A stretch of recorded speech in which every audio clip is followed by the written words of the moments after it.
معزز صارفین السلام علیکم، میں ہوں رمضان اور آپ دیکھ رہے ہیں عجیب و غریب دنیا۔ سعودی وزارت داخلہ نے کہا ہے کہ قطیف میں 24 گھنٹے کا لاک ڈاؤن آج جمعرات سے ختم ہو جائے گا۔ قطیف آنے جانے پر پابندی اٹھا لی جائے گی۔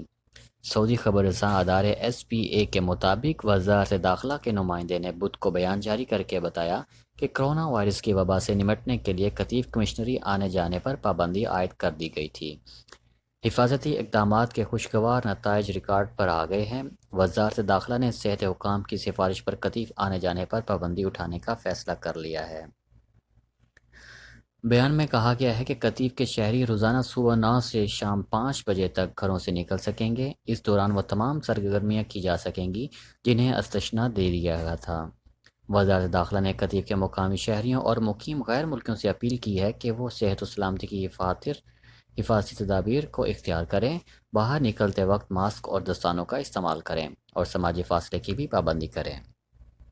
یہ تھی آج کی گڈ نیوز، اسی کے ساتھ ہمیں اجازت دیجیے۔ اللہ ہم سب کا حامی و ناصر۔ السلام علیکم ورحمۃ اللہ وبرکاتہ۔